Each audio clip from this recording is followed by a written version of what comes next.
All right, so average value is 1 over the width times the area under the curve.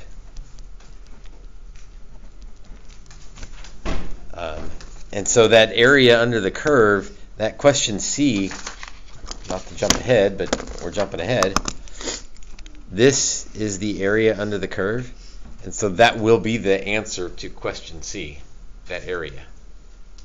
Because the whole point is the area under the curve equals the area of the rectangle. Let's do this one by hand, just because.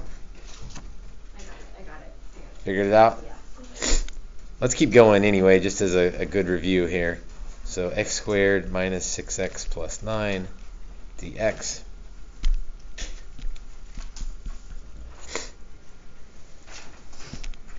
Again, this is one of those where, depending on how the problem is worded, there's a couple on the test that say set up but do not solve, and it may even say it includes an integral, and so there's an expression for the average value. Now, we have a calculator. I don't want you to stop there, but it's possible that that would be a stopping point.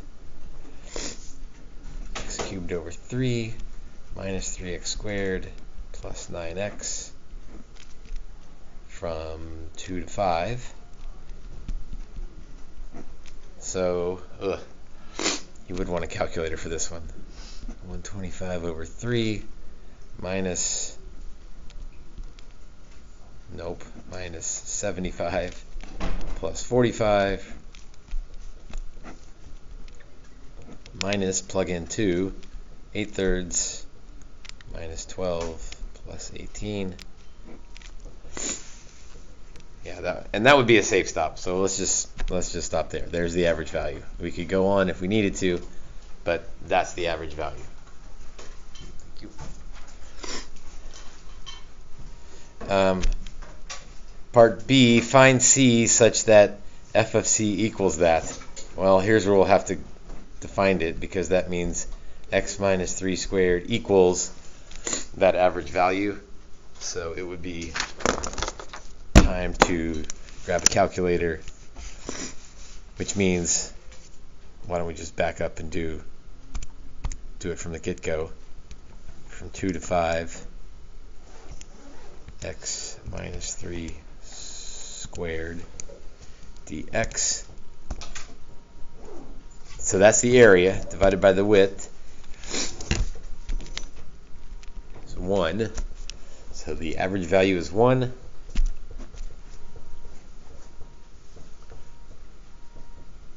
So we set the equation equal to 1 to find the x value where that happens.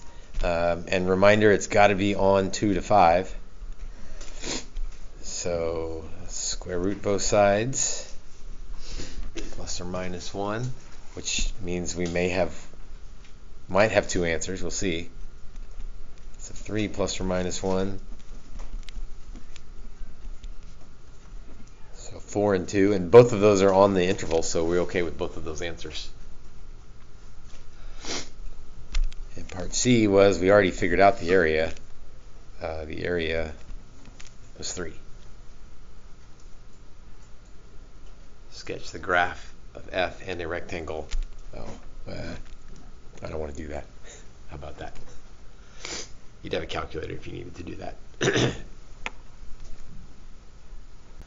So number 11. Suppose that C of t represents the daily cost of heating your house, measured in dollars per day, where t is the time measured in days, and t equals 0 corresponds to January 1st. Interpret what this means and what this means. So C of t is the cost of heating your house, dollars per day. So what do you think this first thing represents?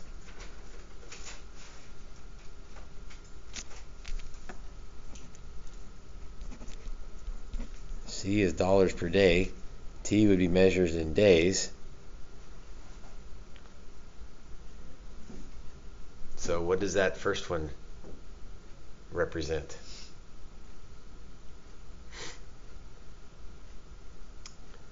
Integration is adding up the area. So all the money, like total, like So all the days. perfect. That would be the total cost in dollars. I need you to say one more thing. The total cost when over what time period? For the first 90 days.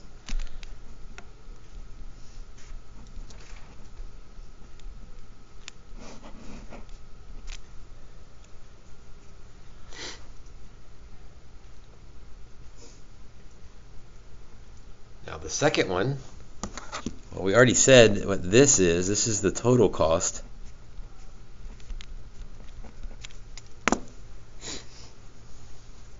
So if we do total cost over the first 90 days divided by 90, what does that represent? That would be the average cost per day for the first 90 days.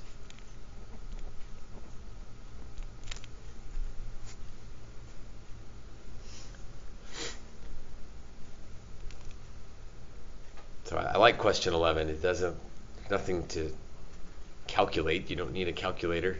There's no derivatives or integrals to take. It's just you understand what's being asked.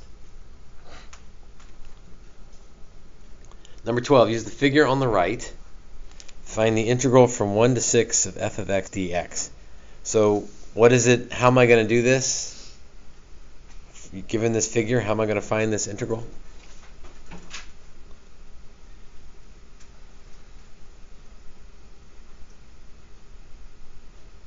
Well, integrals you can evaluate three ways. We can take an antiderivative. We can use the calculator to take an antiderivative.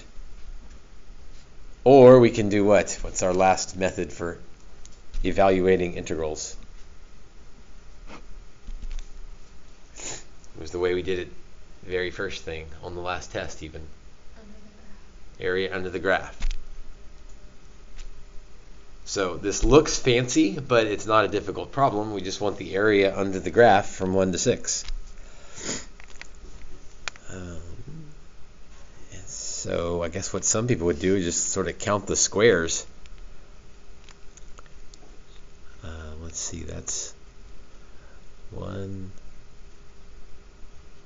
2. Those together would be 3, 4, 5, 6, 7, 8.5. How about that for just, rather than dividing it up and finding trapezoids and triangles, just add them up. 1, 2, 3, 4, 5, 6, 7, 8.5. Yeah. What's the average value? So how will I find the average value of f on 1 to 6?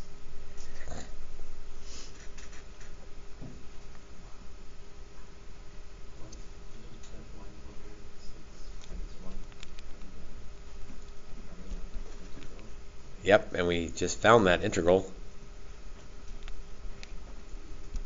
So 1/5 times 8.5, and we could just leave it like that. That would be the average value of that function. Just looking at that function, I'm pretty sure it's between 1 and 2. And probably closer to 2 because there's more values at 2 than there are at 1. 8.5 divided by 5. So, I mean, that's a safe stop, but if I want to check my answer, 1.7, and that seems to make sense based on the picture.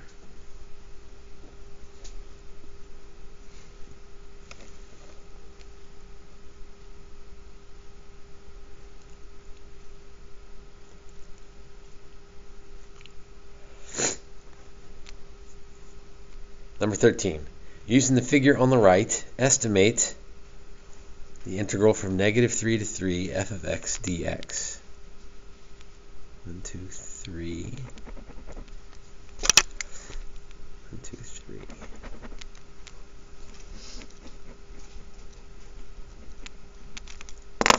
So that area